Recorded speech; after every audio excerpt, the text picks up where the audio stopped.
आप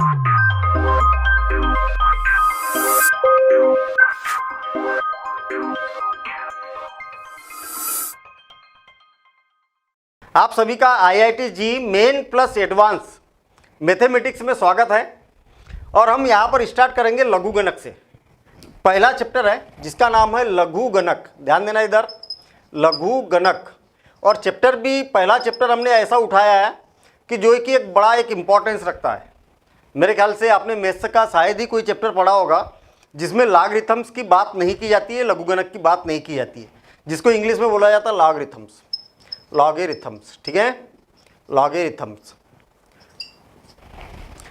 कहने का मतलब हमारा ये है कि लघु गणक आप चाहे लॉगरिथम्स, चाहे आप मैट्रिसेस ले लीजिए, चाहे डिटर्मिनेंट ले लीजिए, अलजेब्रा का लगभग कोई भी चैप्टर ले लीजिए, सेट, रिलेशन, फंक्शन, इसके अलावा परम्यूटेशन, कॉम्बिनेशन, प्रोबेबिलिटी, इसके अलावा डिफ्रेंशिएशन और इंटीग्रेशन, इसमें तो बहुत ज़्यादा इसकी ज़रूरत पड़ती थी। क्यों ज़रूरत पड़ती थी? कारण क्या है कि लघु गणक की इतनी ज़्यादा ज़रूरत पड़ रही है, लॉगरिथम की इतनी ज़्यादा ज़रूरत पड़ रही है? उसका कारण ही ये है कि लघु गणक, नाम ही तो उसका अलग है ना, गणक। गणक मतलब गणना करना, गणना, और लघु मतलब छोटा। लघु मतलब छोटा। गणना को क्या कर देता है? छोटा कर देता है, लघु कर देता है, छोटा कर देता है, और उसको बड़े आसानी से हम सॉल्व कर सकते हैं। कहने का मतलब हमारा ये है कि लघु गणक की अगर डायरेक्ट एप्लीकेशन देखी जाए तो सपोज करें कि 38491 raise to the power 11 into 10 10 raise to the power 998 और डिवाइडेड बाय 876 इंटू 483 और रेस टू दी पावर 7। देखिए, कई बार क्या होता है कि कैलकुलेशन आपने देखा होगा कि फिजिक्स वगैरह में, फिजिक्स हो गया, केमिस्ट्री हो गया, या मैथमेटिक्स हो गया, कई जगह ऐसा कैलकुलेशन आ जाता है कि बहुत बड़ा बड़ा कैलकुलेशन आ गया और उसको हम कैलकुलेटर से भी कई बार सॉल्व करते हैं, कैलकुलेटर भी यहाँ पर फेल हो जाता है। कई बार ऐसी सिचुएशन आती है कि कैलकुलेटर भी इसका आंसर देने के लिए मना कर देता है, तो इस केस में लघु गणक का उपयोग किया जाता है। ठीक है ना? इसकी जो शुरुआत की थी, इसका जो लघु गणक का जो जनक माना जाता है वो जॉन नेपियर को इसका लघु गणक का जनक माना जाता है। वास्तव में देखा जाए, देखिए मैं आपको ये बता दूं कि हम पढ़ क्या रहे हैं, IIT जी, ठीक है, और मेन और एडवांस की बात कर रहे हैं। किसकी बात कर रहे हैं? मेन प्लस एडवांस की। ठीक, दो बातें हैं, एक तो बोर्ड का एग्जाम है, बोर्ड, और दूसरी बात है IIT की। ठीक है, कंपटीशन एग्जाम की बात कर रहे हैं हम। तो बोर्ड और जी में, दोनों में डिफरेंस क्या रहेगा? बोर्ड में क्या होता है कि कई सारी बातें होती है, हम डायरेक्ट उसको याद कर लेते हैं। बात समझ में आई ना? कई सारे फार्मूले ऐसे होते हैं कि फार्मूला आया, हमने उसको याद कर लिया, ठीक है, डेफिनेशन आई, डेफिनेशन को याद कर लिया। लेकिन जी में क्या है कि आपको क्या होगा कि बारीकी से पढ़ना होगा, बारीकी से समझना होगा कि ऐसा क्यों आया, वाई, क्यों। जब तक हम इसका आंसर नहीं जानेंगे तब तक हम इसको इजी नहीं बना सकते, जी एडवांस को इजी नहीं बना सकते। ठीक है, तो आपको एकदम बिल्कुल बारीकी से बात समझना होगा। अगर कोई आपके पास में फार्मूला है, उसका ग्राफिकली प्रेजेंटेशन कैसा होगा, ज्योमेट्रिकली रिप्रेजेंटेशन कैसा होगा, उसको आपको अपने दिमाग में उतारना है कि जो भी, जैसे लघु गणक है, तो लघु गणक वास्तव में होता क्या है। ठीक है ना? तो इसी बारीकी से पढ़ते हुए हम पूरा चैप्टर कवर करेंगे। उसके बाद में IIT में जो मेन में या उसका एडवांस में जो क्वेश्चन आए, उन क्वेश्चनों को भी सॉल्व करेंगे और प्रैक्टिस भी करेंगे क्वेश्चन की। ठीक है, जो भी बातें चल रही है उसको आप नोट करते हुए जाएंगे और प्रॉपर तरीके से अपने नोट्स खुद बनाएंगे।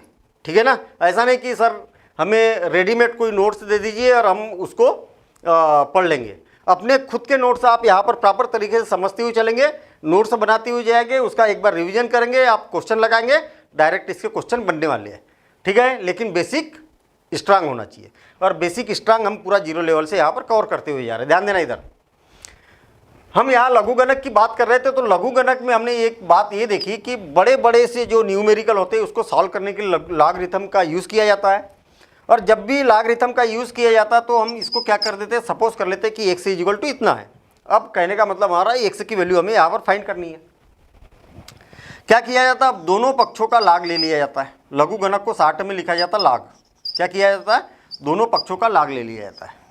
यहाँ पर कुछ प्रॉपर्टीज हम यूज़ करेंगे और किसकी, लाग की प्रॉपर्टी यूज़ करेंगे और इसको सिंप्लीफाई करेंगे, सरल करेंगे। और सरल करने के बाद में मान लिया जाए कि हमारे पास में यहाँ पर कोई नंबर इस प्रकार से आ जाता है। इसके बाद में लाग टेबल कैसे देखा जाता है, यहाँ पर प्रॉपर्टी कैसे अप्लाई की जाती है, ये सारी बातें अभी हम समझेंगे यहाँ पर, ठीक है। इसके बाद हम क्या करेंगे, लाग टेबल से इसकी वैल्यू देखेंगे और यहाँ पर एक हमारे पास एक आंसर आ चुका रहेगा। क्या ये आंसर है, बिल्कुल नहीं है। क्यों, क्योंकि ये वैल्यू किसकी है, लाग x की है। हमें किसकी वैल्यू चाहिए, x की वैल्यू चाहिए। कहने का मतलब इतना कैलकुलेशन चाहिए। यहाँ से लाग उस साइड जाएगा तो ये क्या बन जाएगा, एंटी लाग बन जाएगा, एंटी लाग। कहने का मतलब पूरे चैप्टर की हम यहाँ पर समरी की बात कर रहे हैं और यहाँ पर जो भी वैल्यू रहेगी वो यहाँ पर लिखेंगे। और फिर एंटी लाग के हम जो भी रूल मालूम है, जो भी रूल हम सीखेंगे इस चैप्टर में, वो अप्लाई करके जो आंसर मिलने वाला है वो क्या हो जाएगा, इसका फाइनल आंसर मिलेगा। बात समझ में आई। कहने का मतलब यहाँ पर आपको पहले लाग की प्रॉपर्टी समझना होगा, लाग क्या होता है उसको समझना होगा, उसकी प्रॉपर्टी समझना होगा। प्रॉपर्टी समझने के बाद में उसको टेबल को कैसे देखा जाता है ये हम बाद में बात करेंगे। कहने का मतलब इसके पहले रूल होने के बाद फिर उसके बाद में एंटी लाग बन जाता है, तो एंटी लाग की कैसे हम प्रॉपर्टी यूज़ करते हैं और उसको यहाँ पर फाइनल हमें यह आंसर मिल जाता है विदाउट कैलकुलेटर।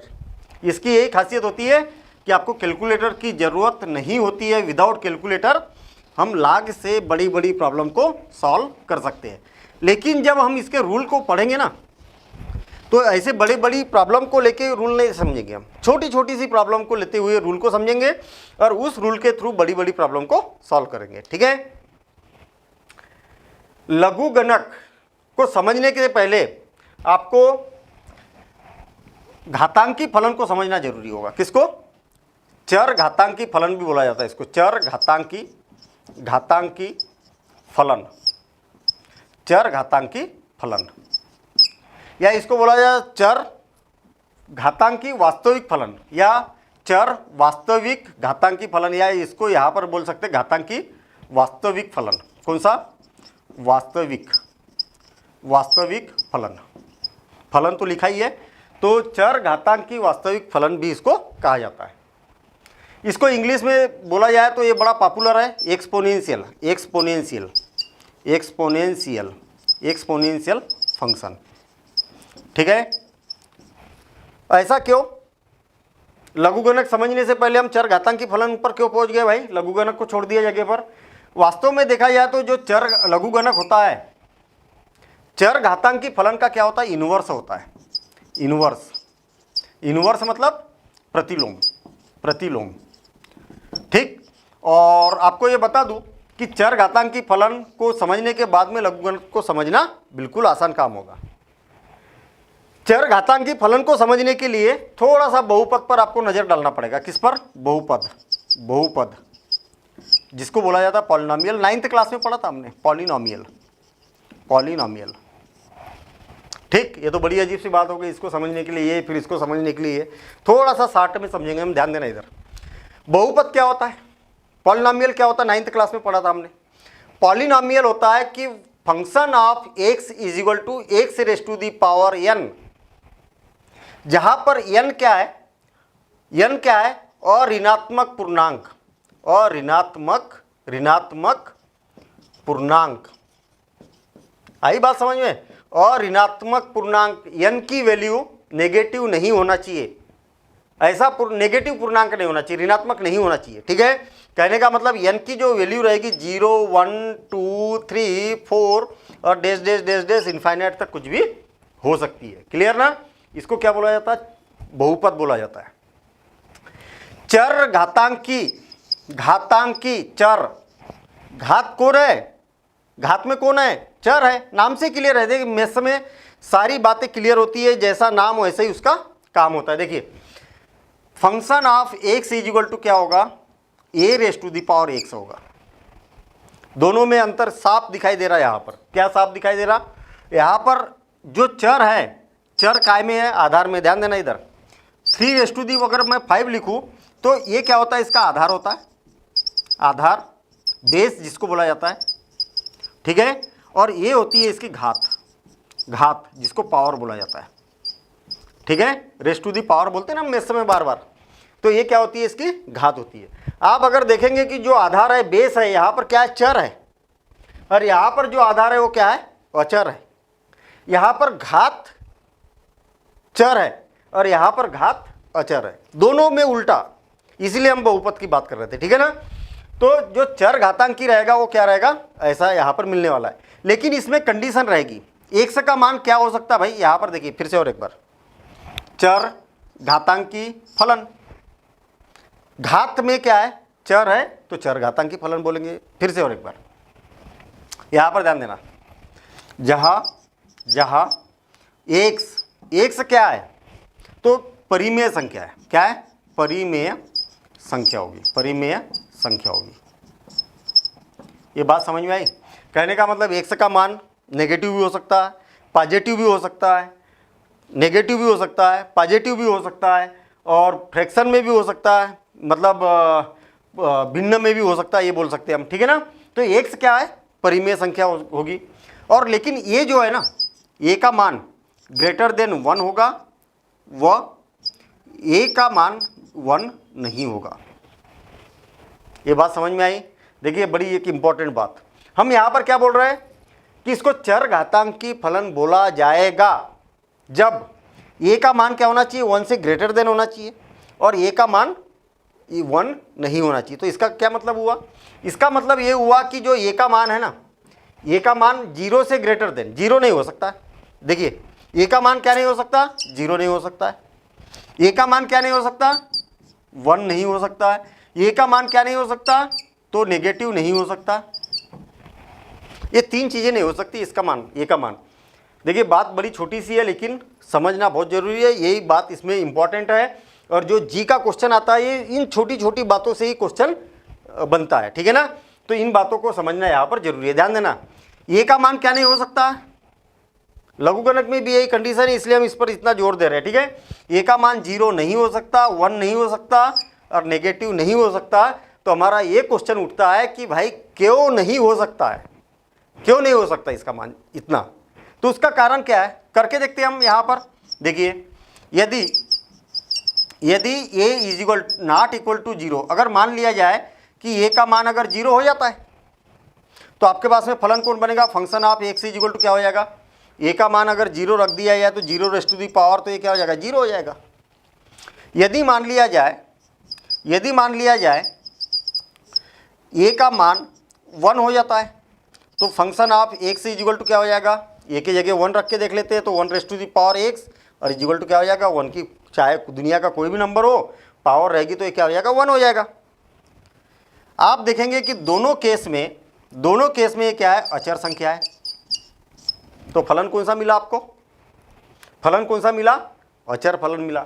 जबकि यहाँ पर क्या पढ़ रहे हैं हम, चर घातांकी फलन, ऐसा फलन पढ़ रहे हैं जिसकी घात क्या होना चाहिए, चर होना चाहिए। तो यहाँ पर घात तो चर बची रही आपके पास में क्या बचा, अचर फलन बचा। इसलिए बोला जाता है कि भाई a की वैल्यू 0 नहीं होना चाहिए और a की वैल्यू 1 भी नहीं होना चाहिए। तीसरी बात पर विचार करते हैं हम, कि यदि a इज इक्वल टू क्या है, नेगेटिव है, a इज इक्वल टू जो नहीं हो सकता उसी पर हम बात कर रहे हैं, नेगेटिव है। a की वैल्यू अगर मान लिया जाए नेगेटिव है, तो फलन of x is equal to, suppose करें कि हमारे पास में a की वैल्यू नेगेटिव है, सपोज करें कि ये 3 है, 3 raised to the power x, और यदि x का भी मान मैंने यहाँ पर कुछ रख दिया कि 0.5, x का मान 0.5 रख दिया, तो देखिए क्या होने वाला है यहाँ पर, -3 और रेस्ट टू दी पावर 0.5, और इसका मतलब क्या हो गया, रूट -3 ना। और ये क्या है, काल्पनिक संख्या है,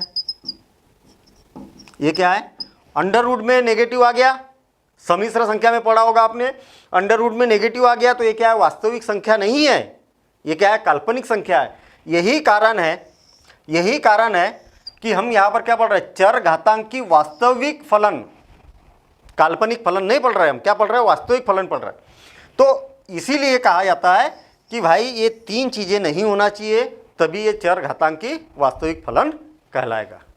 लघुगणक में भी सेम कंडीशन है, अब इसका जो क्वेश्चन बनता है वो कहाँ से क्वेश्चन बनता है, तो उसका क्वेश्चन चरघातांकी फलन को हमें समझना होगा ग्राफिकली, और ग्राफिकली जब हम रिजल्ट देखेंगे तो वहाँ पर हमें और भी कुछ कुछ बातें यहाँ पर समझ में आने लगेगी। क्लियर?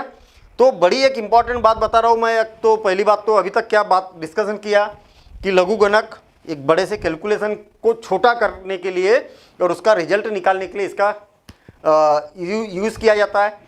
इसके जनक जॉन नेपियर्स जी थे जिन्होंने इसकी शुरुआत की, और शुरुआत करने के बाद में कई सारे मैथमेटिशियन भी इसमें इन्वॉल्व हुए और इस चैप्टर को डेवलप किया, लेकिन इसका जो जनक माना जाता है जॉन नेपियर को ही माना जाता है। क्लियर? अभी हमने यहाँ पर लघुगणक को यहीं पर छोड़ दिया है, हम चरघातांकी फलन को समझ रहे हैं। चरघातांकी फलन किसको बोला जाता है? जिसमें ऐसा फलन जिसमें किसी अचर की घात क्या हो, चर हो, चरघातांकी फलन बोला जाएगा। लेकिन चरघातांकी फलन के लिए कंडीशन है कि एक्स का तो मान परिमेय संख्या हो सकती है, 1 2 3 पॉजिटिव नेगेटिव यहाँ पर हो सकता है, लेकिन जो ये रहेगा ए की वैल्यू क्या होगी, हमेशा 1 से ग्रेटर देन होगी और 1 नहीं होगी। कहने का मतलब ये दशमलव में भी हो सकती है, धनात्मक ए का मान धनात्मक कोई भी संख्या हो सकती है, धनात्मक कोई भी संख्या हो सकती है 1 को छोड़कर।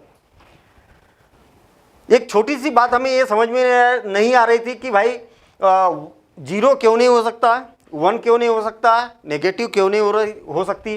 तो हमने रख के भी देखा, और हमने रख के देखा तो हमने ये पाया कि जब 0 रखते हैं, 1 रखते हैं तो इसका मान क्या होता है, अचर संख्या प्राप्त होती है, मतलब कि अचर फलन हो जाएगा। जबकि हम यहाँ पर चरघातांकी फलन की बात कर रहे हैं, इसलिए 0 और 1 यहाँ पर नहीं लिया जाता। तीसरी बात हमने ये देखी कि नेगेटिव क्यों नहीं हो सकता, तो नेगेटिव रहने के बाद में एक काल्पनिक संख्या आती है, जबकि हम वास्तविक संख्या की यहाँ पर बात कर रहे हैं। क्लियर? तो आपको ये सारी बातें नोट करते हुए जाना है। आपको मैं ये बता दूं कि सबसे पावरफुल नोट्स वो होते हैं जो आपने उसको समझ के बनाए हैं, ठीक है ना। और आपको अगर रेडीमेड नोट्स मिल जाते हैं तो रेडीमेड नोट्स तो हमारे पास में बहुत सारे पड़े हैं भाई मार्केट में जाएंगे, एक पब्लिशर की बुक ले ली, ये बन गया एक नोट्स, ठीक है। दूसरे पब्लिशर की बुक ले ली, दूसरे नोट्स से बन गए। क्या है बुक, क्या है नोट्स से ही तो है ना। ये एक्चुअल दूसरे के नोट्स है भाई, आपको रेडीमेड मिले हैं, ठीक है ना। दे दिए आपके दोस्तों को, उसकी आपने फिर फोटोकॉपी बना ली, बन गए आपके पास नोट्स। तो नोट्स वो हो गए जो आपने समझ के बनाया है, और वही आपका एग्जाम क्रैक करेगा। ये बात तय हो। कोई भी कॉन्सेप्ट हो उसको आपको प्रॉपर तरीके से समझना है, उसको बारीकी से समझना है, उसको अपने दिमाग में बात को उतारना है, और फिर उसके बाद में उसके नोट्स बनाते हुए चलेंगे, बड़े आसानी से आप बना सकते। अभी आप देखना, हम पिछले साल के भी क्वेश्चन करेंगे इस चैप्टर के, बिल्कुल फटाफट क्वेश्चन बनने वाले हैं। कैसे बनेंगे उस पर देखना आप। लेकिन उसके लिए क्या होना चाहिए कि आपका जो बेस अभी ये चल रहा ना, ये सारा बेस समझते हुए चलना है, प्रॉपर तरीके से नोट करते हुए चलना है, ठीक है। देखिए ध्यान देना, इधर मैंने यहाँ पर लघुगणक को छोड़ दिया है ना, ज़्यादा देर के लिए नहीं छोड़ा, मैंने कुछ देर के लिए छोड़ा है। और छोड़ने के बाद जब लघुगणक पे आएंगे, ये सारी बातें समझने के बाद, तब देखना बड़ा मज़ा आने वाला है इसमें चैप्टर में, ठीक है ना।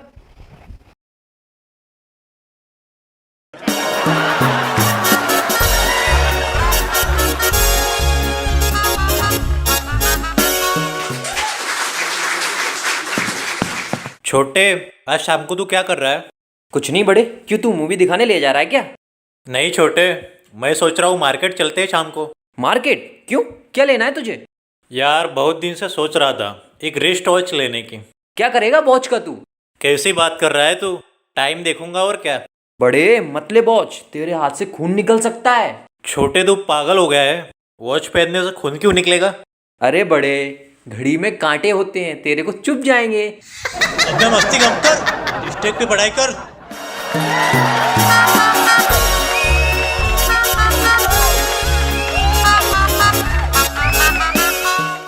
हम काय की बात कर रहे थे अभी, चरघातांकी फलन की बात कर रहे थे। Function of x is equal to a raise to the power x, चरघातांकी फलन, जहाँ पर ए की वैल्यू क्या होना चाहिए, ग्रेटर देन 0 और ए नॉट इक्वल टू 1। मेरे ख्याल से इसकी परिभाषा डेफिनेशन आप खुद बना सकते हैं, ठीक है। ऐसा फलन जिसका आधार ये हो और घात क्या हो, चर हो, क्या कहलाएगा, चर घातांकी फलन कहलाएगा। बड़ा सिंपल सा ही तो काम है, आप लिखिए, आप उसको नोट्स बनाइए। भाई डेफिनेशन आपने खुद ने बनाना है, और कैसे बनाना है, ऐसा फलन जिसका आधार क्या हो, अचर हो, अचर है ना, और घात क्या हो, घात क्या हो, चर हो, तो चर घातांकी फलन कहलाएगा। लेकिन कंडीशन भी है हमारे पास में, ये इज इक्वल टू, एक से इज इक्वल टू क्या रहेगा, कोई परिमेय संख्या रहेगी। क्या होगी, परिमेय संख्या। कहने का मतलब जो एक से है, घात है, वो कोई परिमेय संख्या हो सकती है, और आधार है वो नेगेटिव नहीं हो सकता, 0 भी नहीं हो सकता और 1 भी नहीं हो सकता है। ठीक है, इतनी बातें नहीं हो सकती है, तो उसको चर घातांकी फलन बोला जाएगा। और एक बार बिल्कुल शार्ट में, ऐसा फलन जिसका आधार अचर हो और घात चर हो, चर घातांकी फलन कहलाता है। यदि x जो है, जो घात है, वो क्या होना चाहिए, परिमेय संख्या हो सकती है, और आधार जो है वो क्या होना चाहिए, a से 0 से ग्रेटर देन और a नॉट इक्वल टू 1 होना चाहिए, तो इसको चर घातांकी फलन कहलाता है। ठीक है। अब केस फर्स्ट देखिए, केस फर्स्ट केस, जब a का मान क्या होना चाहिए, a का मान ग्रेटर देन 1, a का मान क्या होना चाहिए, ग्रेटर देन 1। देखिए a का मान क्या हो सकता है, 0 से ग्रेटर देन और 1 से लेस देन, और एंड a का मान क्या होना चाहिए, 0 से ग्रेटर देन होना चाहिए, 0 से ग्रेटर देन होना चाहिए। दो ही तो कंडीशन है ना आपके पास, या तो फिर ऐसा बोल सकते हैं हम 1 से ग्रेटर देन, a का मान जो होना चाहिए 1 से ग्रेटर देन होना चाहिए। ये दोनों का मतलब एक ही है, आप ऐसा लिखिए चाहे ऐसा लिखिए। मैंने क्या बोला कि a का मान 0 से 1 होना चाहिए, 1 नहीं होना चाहिए, या तो फिर 1 से भी ग्रेटर देन होना चाहिए। ठीक है ना, 0 से 1 और या 1 से ग्रेटर देन, दोनों का मतलब तो एक ही है। तो हमारे पास में ये दो कंडीशन बन जाती है, एक कंडीशन ये है, एक कंडीशन ये है। देखिए function of x is equal to क्या हो जाएगा, a raise to the power x, जब a की वैल्यू क्या होगी, 1 से ग्रेटर देन होगी। थोड़ा सा इसका ग्राफ पर डिस्कशन करते हैं। देखिए ग्राफ बनाएंगे, और ग्राफ पर बहुत सारी बातें अभी हम समझेंगे। ठीक है, और इससे रिलेटेड क्वेश्चन डायरेक्ट पूछा जाता है। मैं आपको ये बता दूं, ये x ओरिजिन और x डेस, और ये क्या हो गया y, और ये क्या हो गया y डेस। ठीक है, और इसकी यूनिट बना 1 2 3 4 5 6 7 8 9, 1 2 3 4 5 6 7 8 9, और इस प्रकार से ये चलते जाएगा। इस प्रकार से मैंने ग्राफ बना दिया यहाँ पर। ठीक है, इस ग्राफ को बड़े अच्छे से समझना। मैंने क्या बोला कि a का मान 1 से ग्रेटर देन, a का मान 1 से ग्रेटर देन, सपोज करें कि a का मान मैं 2 रख देता हूँ, 2 raise to the power x, जब a बराबर से कितना है, a बराबर से कितना है, 2 है। a का मान कितना रख दिया मैंने, 2 रख दिया। टेबल बना रहा हूँ मैं, देखिए ध्यान देना है, ग्राफ बनाना है। x का मान और ये क्या है, y का मान है। ये किसका है, y का मान, फंक्शन ऑफ x मतलब y। x की वैल्यू अगर 0 रखी जाए तो y की वैल्यू कितनी होगी, 1 होगी। x की वैल्यू अगर 1 रखी जाए तो ये क्या हो गया, 2 हो गया। x की वैल्यू 2 रखी जाए तो इसकी वैल्यू क्या हो जाएगी, 4 हो गई। ठीक है, सेम इसी प्रकार से x की वैल्यू अगर नेगेटिव भी रख के देखते हैं हम, तो -1 रखा जाए, x की वैल्यू -1 का मतलब जानते हो क्या होगा, x की वैल्यू -1 मतलब 2 raise to the power minus, यानी 1/2, यानी कि 0.5 है ना, ये क्या हो जाएगा, 0.5। ठीक, अच्छा x की वैल्यू अगर -2 रखी जाए, -2, तो क्या हो जाएगा, -2, तो 1 डिवाइडेड बाय 2 का स्क्वायर मतलब 4, 1 डिवाइडेड बाय 4 यानी कि 0.25 ना, क्या हो जाएगा, -2 रखी जाए तो ये क्या हो जाएगा, 0.25। कुछ मैंने एंट्री ले ली यहाँ पर, और उसका ग्राफ बना के देखते हैं। ग्राफ में बड़ा एक मज़ेदार रिजल्ट मिलने वाला है आपको, इसलिए ग्राफ को गौर से समझना आप। x का मान 0 तो y का मान 1, ये यहाँ पर आ गया। x का मान 1 तो y का मान कितना हो गया, 2 हो गया, ये यहाँ पर आ गया। ठीक है, x का मान 2 तो y का मान कितना हो गया, 4 हो गया, तो ये यहाँ पर आ गया 4। ठीक है, ये यहाँ पर आ गया 4। अच्छा, x की वैल्यू -1 तो y की वैल्यू कितनी हो गई 0.5, ये आधे में। और x की वैल्यू -2 तो y की वैल्यू कितना हो जाएगा 0.25 हो गया, ये इतना आ गया। देखिए आप देखेंगे तो ग्राफ ये इधर से इस प्रकार से आ रहा आके फिर ये इधर आगे की ओर ऐसा आगे की ओर बढ़ेगा, बढ़ा, ठीक है। ग्राफ ऐसा यहाँ पर बन रहा।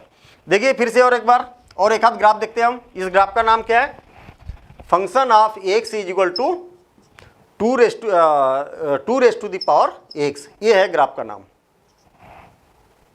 ठीक। फिर से और एक बार एक आध वैल्यू और निकाल के देखते हैं हम। y is equal to function of x is equal to, अगर x की वैल्यू अगर 3 रख दी जाए तो 3 raise to the power x, ये सॉरी a की वैल्यू क्या रखी हमने 3 रख दी। देखिए ग्राफ बनाते हम, ग्राफ बनाते हैं, x और ये क्या हो गया y हो गया। समझ में आ रही ना बात। देखिए ध्यान देना, x की वैल्यू 0 तो y की वैल्यू 1, x की वैल्यू 1 तो y की वैल्यू कितनी हो गई 3 हो गई, x की वैल्यू 2 तो ये कितना हो गया 9 हो गया, और x की वैल्यू -1 रखा तो 1/3 तो 0.33 ठीक है, इतना हो गया। और इसकी वैल्यू -2 रखी तो कितना हो गया 1/9, 1/9। इसको सबको हम रिप्रेजेंट करते हैं इस पर। देखिए x की वैल्यू तो ये तो 0 1 ये यहीं पर रहेगा, 0 x में 0 और y में कितना है 1 है। x की वैल्यू 1 तो y की वैल्यू 3, x की वैल्यू 1 तो y की वैल्यू 3, ये यहाँ पर आ गया। और x की वैल्यू 2 तो y की वैल्यू 9, 2 2 4 6 और 8 और 1 9, ये यहाँ पर है ना, ये यहाँ पर आ गया। आप देखेंगे कि इधर से ग्राफ ऐसा आ रहा और इस पॉइंट पर गया, और पॉइंट पर जाने के बाद में -1 पर कितना हो गया, ये 0.5 था, ये 0.333 है ना। तो इसके नीचे से इस प्रकार से ग्राफ इस प्रकार से जाएगा। आ गई बात समझ में, ठीक है। तो इस प्रकार से ग्राफ जाएगा और ऐसे आप ग्राफ बनाते जाएंगे। इसकी वैल्यू है function of x is equal to 3 raise to the power x, ये वाला ग्राफ, ठीक। तो कहने का मतलब ये हुआ कि जब a की वैल्यू ग्रेटर देन 1 है, a की वैल्यू ग्रेटर देन 1 है, तब आपके पास में ग्राफ इस प्रकार से जाएगा। और इस ग्राफ को देख के हमें कुछ कुछ विचार दिमाग में आ रहा है, और वो विचार क्या है उस पर बाद में डिस्कशन करेंगे, ठीक है।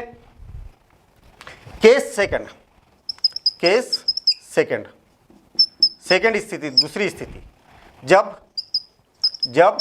a का मान क्या है, a का मान 1 से ग्रेटर देन, 1 से ग्रेटर देन तो हो गया 0 से a का मान कितना है बड़ा है और 1 से लेस देन है, तब क्या होगा फंक्शन ऑफ x, ध्यान देना इधर, function of x is equal to कितना हो जाएगा a raise to the power x है, ठीक।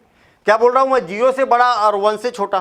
सपोज करें कि function of x is equal to हमारे पास में 0.2 raise to the power x है। जब a का मान कितना रखा 0.2 रखा मैंने, तब ग्राफ कैसे बनेगा इस पर हम डिस्कशन करते हैं। इस पर ग्राफ कैसा बनेगा उस पर हम यहाँ पर डिस्कशन कर रहे हैं। 1 2 3 4 5 6 7 8 9 10 और 1 2 3 4 5 6 7 8 9 10 और 1 2 3 4 5 6 7 और इस प्रकार से ये बन गया x और ये क्या हो गया y और x डेस, ठीक। ये क्या हो गया ओरिजिन हो गया। अब देखना टेबल बनाओ, क्या टेबल बना लूँ तो थोड़ा सा आसान काम हो जाएगा, या तो फिर एक काम करता हूँ मैं, चलिए अलग से बना लेता हूँ तो कंपेयर करने में आसानी होगी। देखिए x की वैल्यू और y की वैल्यू 0, x की वैल्यू 0 तो y की वैल्यू कितनी होगी 1 होगी, सही है क्या। x की वैल्यू 0 तो y की वैल्यू 1, x की वैल्यू अगर 1 रखी जाए तो ये क्या हो जाएगा 0.2 हो जाएगा। x की वैल्यू अगर 2 रखी जाए, ठीक है, x की वैल्यू 2 रखी जाए तो कितना हो जाएगा 0.4 हो गया, 0.4 हो गया, 0.04 मतलब 0.4। x की वैल्यू अगर 2 रखी जाए तो नेगेटिव में रख के देखते हैं -1, x की वैल्यू नेगेटिव में रख के देखते हैं। देखिए x की वैल्यू नेगेटिव रखी जाए तो 1.0.2 और इजिकल टू क्या हो जाएगा 10 तो 5 कितना हो जाएगा 5 हो जाएगा। -1 रखा तो ये कितना हो गया 5 हो गया। अगर -2 रखी जाए तो क्या हो जाएगा, -2, आ गई बात समझ में, 0.2 की पावर 2, -2 रखी ना, तो ये कितना हो जाएगा 10 तो 5, तो ये कितना हो जाएगा 25 हो जाएगा। आई बात समझ में। 100 डिवाइडेड बाय 4, और 100 डिवाइडेड बाय 4 कितना हो जाएगा 25 हो गया, ये यहाँ पर आ गया 25। क्लियर। देखिए ध्यान देना इधर, यदि मैंने x की वैल्यू 0 तो y की वैल्यू 1, तो ये यहाँ पर आ गया, x की वैल्यू 1 तो y की वैल्यू, x की वैल्यू 1 तो y की वैल्यू 0.2, ये यहाँ पर आ गया 0.2, मतलब ये यहाँ पर आ गया। और 0.04 2 जब रखा तो 0.04, x की वैल्यू 2 तो y की वैल्यू 0.24, इतना हो गया। x की वैल्यू 2 रखी, x की वैल्यू -1 रखी तो कितना हो गया -1, तो ये हो गया 5 आ गया, मतलब 2 2 4 और 5, ये यहाँ पर आ गया। और 25 ये तो काफ़ी ऊपर, यहाँ पर 2 पर काफ़ी ऊपर इधर चला जाएगा, और ग्राफ इधर से आएगा, ऐसा ग्राफ आएगा, और इधर से ऐसे को यहाँ पर जाएगा, इस प्रकार से आगे की ओर जाएगा। अच्छा, थोड़ा सा वैल्यू चेंज कर रहा हूँ मैं।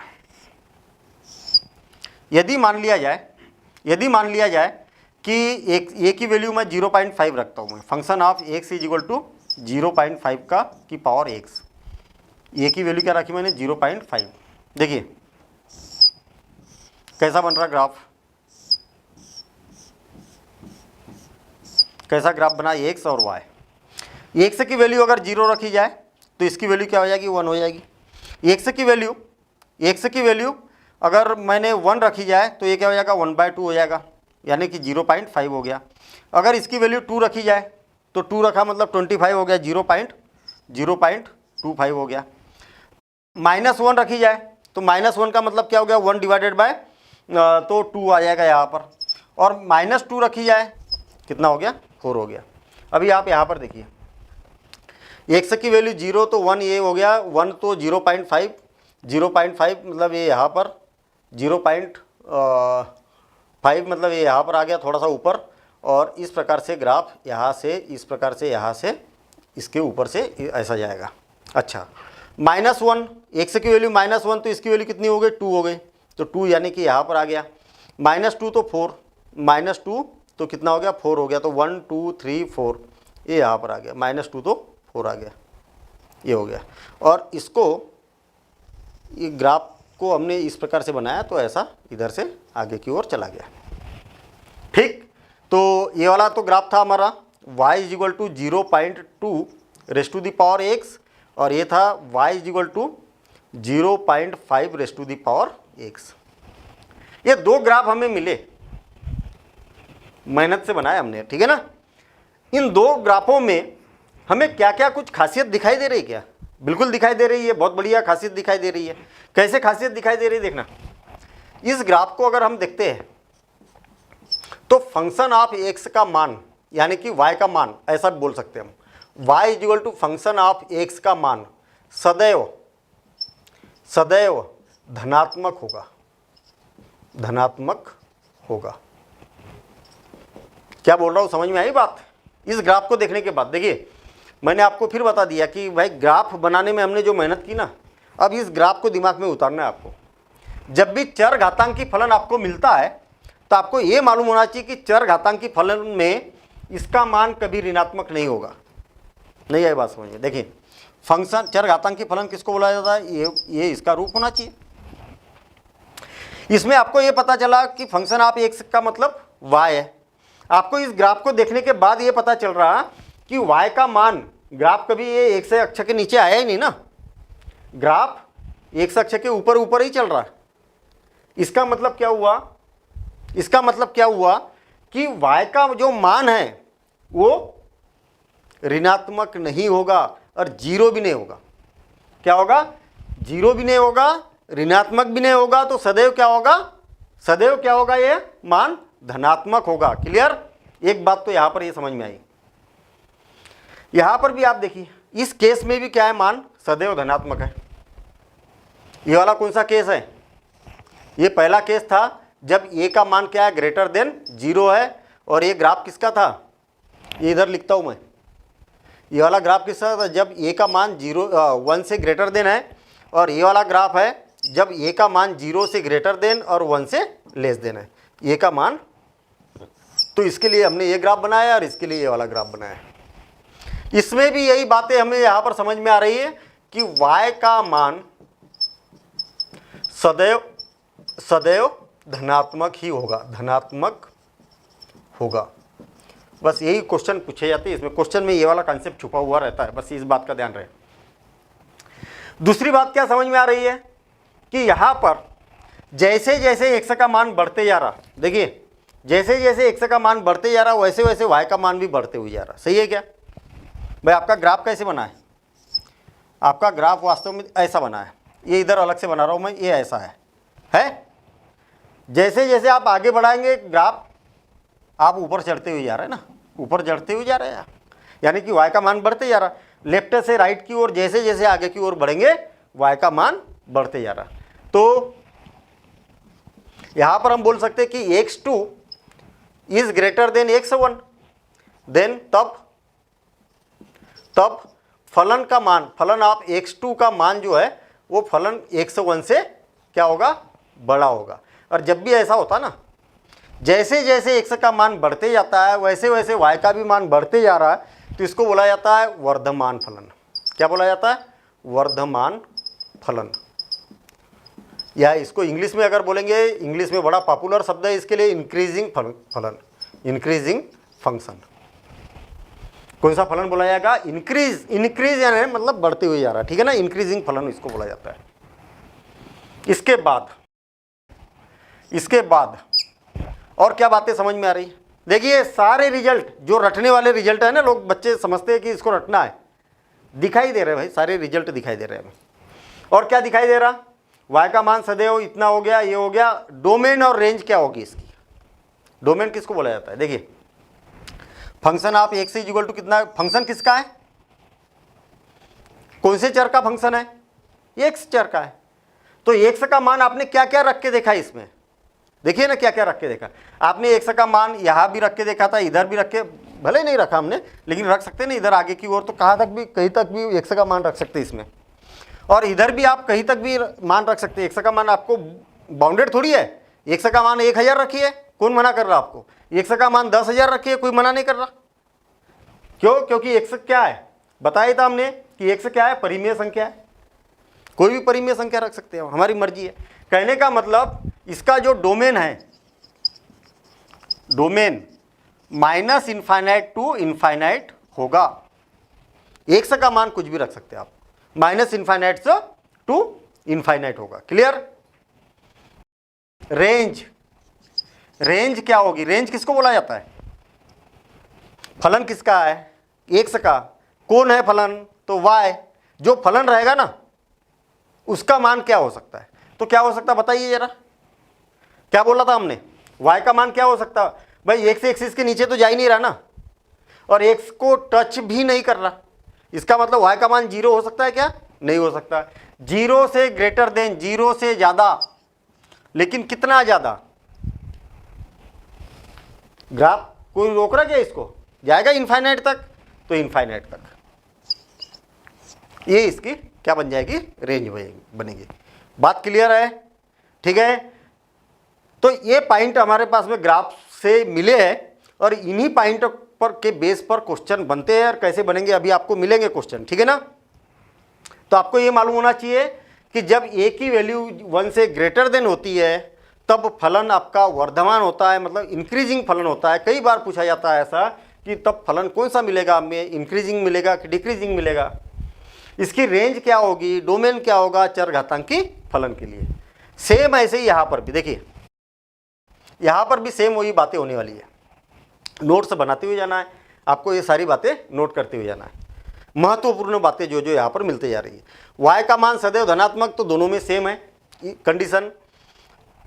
फलन कैसा है? फलन कैसा है? वर्धमान है कि ह्रासमान है? कैसे?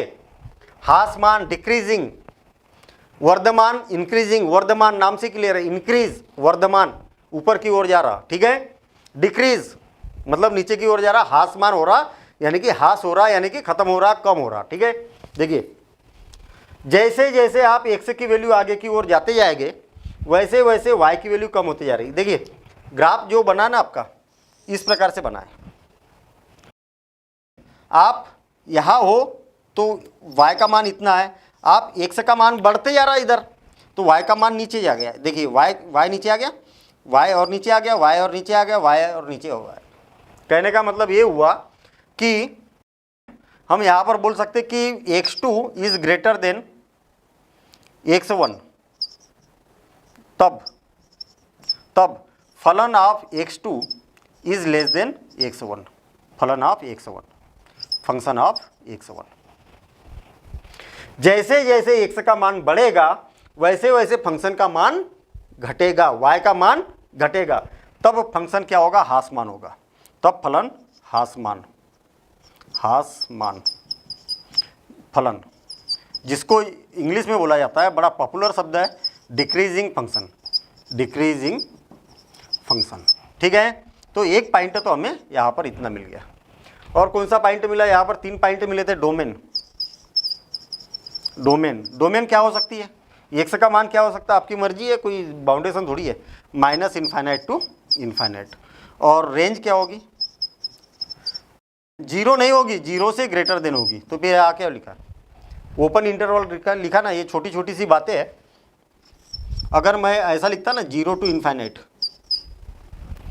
तो 0 भी आ जाता है, इसका क्लोज इंटरवल है ना, बंद अंतराल, ये क्या है, 0 रहेगा इसमें। और मैं अगर इसको ऐसा लिखूं, कोष्टक का खेल है इसमें, है ऐसा छोटा कोष्टक लगाया मैंने, स्मॉल ब्रैकेट, तो क्या होगा, इसका मतलब 0 नहीं है, 0 से ग्रेटर देन। ठीक है, तो मैंने कोष्टक ब्रैकेट लगाया, स्मॉल वाला ब्रैकेट लगाया, ये बात याद रखना। तो फिर आपका क्वेश्चन ये उठता है कि भाई इनफाइनाइट पर क्यों नहीं लगाया आपने क्लोज, पॉइंट की बात। आपका ये ग्राफ कहाँ तक जा रहा है, वाई में अनंत तक जा रहा है, इनफाइनाइट तक जा रहा है, तो फिर आपने इनफाइनाइट में ऐसा ब्रैकेट क्यों नहीं लगाया। तो अनंत किसी ने देखा है, आपने देखा है, अनंत क्या होता है, अपरिभाषित, वो परिभाषित नहीं है, हमें नहीं मालूम कि अनंत का मान कितना है, इसलिए अनंत में जनरली ये वाला ब्रैकेट लगाया जाता है, क्योंकि अनंत हमने किसी ने देखा नहीं है। तो अनंत तक, भैया अनंत तक भी बहुत बड़ा नंबर हो गया ना, ये भी खुद अपने आप में अनंत है। ठीक है ना, तो अनंत तक, अनंत मतलब बहुत बड़ा, दुनिया का सबसे बड़ा नंबर जो अपरिभाषित है, हम नहीं बोल सकते कि भाई सबसे बड़ा नंबर है कितना, वहाँ तक, इसलिए छोटा ब्रैकेट इसमें यूज़ किया जाता है। बड़ा भी ब्रैकेट अगर लगा देंगे ना यहाँ पर तो कोई बहुत बड़ा गुनाह नहीं हो जाएगा, ये भी बात याद रहे। क्यों, क्योंकि हम आपने बोला कि ये अनंत तक जाएगा तो लगा दिया ब्रैकेट, उसमें क्या बुराई है, लेकिन यहाँ पर बड़ा ब्रैकेट नहीं लगा सकते क्योंकि 0 इंक्लूड नहीं है। क्लियर, क्या क्या बातें हो गई यहाँ पर, लघुगणक की बातें की थी हमने, लघुगणक को वहीं पर जगह पर छोड़ दिया हमने। ठीक, और दूसरी बातें करने लगे, कौन सी बातें करने लगे, चर घातांकी फलन की बात कर रहे हैं। चर घातांकी फलन क्या होता है, तो चर घातांकी फलन ये होता है, परिभाषा आप खुद बना सकते, मैंने 60 में यहाँ पर लिख दिया और आप बना भी सकते परिभाषा, ऐसा फलन जिसका आधार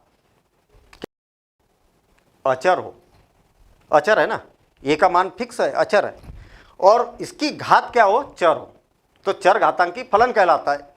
यदि x क्या होना चाहिए, परिमेय संख्या होना चाहिए।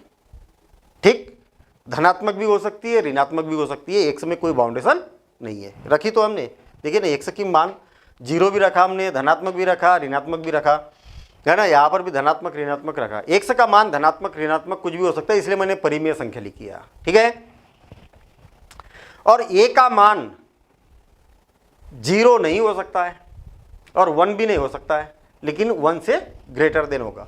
1 क्यों नहीं हो सकता, तो हमने वो भी बात देखी थी कि भाई 1 अगर रख देते हैं तो हमें अचर फलन मिल जाता है, 0 रख देते हैं तो अचर फलन मिल जाता है, इसलिए 1 और 0 नहीं रखना है, वो 0 से ग्रेटर देन कोई भी नंबर आप रख सकते हैं। ठीक है, फ्रैक्शन में भी हो सकता है, परिमेय भी हो सकता है, लेकिन इसके अलावा। क्लियर, अच्छा, हमने ये देखा कि 2 केस थे हमारे पास, जब a का मान 0 से बड़ा है और जब a का मान 0 से बड़ा है लेकिन 1 से छोटा है। तो 2 केस बने, दोनों केस पर हमने ग्राफ देखे। जब हमने देखा कि 1 से बड़ा है तब फलन कैसा हुआ, वर्धमान हुआ, वन से बड़ा मतलब वर्धमान और वन से छोटा मतलब ह्रासमान, ऐसा भी याद रख सकते हैं। ठीक है ना, वन से बड़ा, बड़ा मतलब वर्धमान और छोटा मतलब, वन से छोटा मतलब ह्रासमान, कम होते हुए जा रहा, ऐसा भी आप याद रख सकते हैं। ठीक है, तो ये याद रखने की ट्रिक है, नाम से क्लियर, वन से बड़ा मतलब वर्धमान, वन से छोटा मतलब ह्रासमान। मैं ऐसे ही याद रखता हूँ उसको, क्योंकि क्वेश्चन आता तो फिर थोड़ी ग्राफ बनाएंगे और वहाँ पर एनालिसिस करेंगे हम। इतनी बात याद रहना चाहिए कि वन से बड़ा मतलब वर्धमान, वन से छोटा मतलब ह्रासमान, एक बात। दूसरी बात इसमें ये याद रखना है कि रेंज, ये तो बातें याद रहेगी कि आपको ये ग्राफ की इमेज तो कभी नहीं भूलना है ना। y का मान सदैव 0 से ग्रेटर देन, 0 से ग्रेटर देन, कहने का मतलब इसकी जो रेंज है वो क्या रहेगी, 0 से इन्फाइनाइट रहेगी। ठीक है, और डोमेन जो रहेगा दोनों का सेम रहेगा, 0 टू, सॉरी डोमेन जो रहेगा क्या रहेगा, domain minus infinite to infinite, दोनों में सेम, रेंज भी सेम। इतनी बातें हमने यहाँ पर देखी है। अब बात पहुँचते हम लघु गणक पर। ठीक है, लघु गणक क्या होता है और हम क्यों इतनी माथापच्ची अभी तक कर रहे थे लघु गणक को समझने के लिए।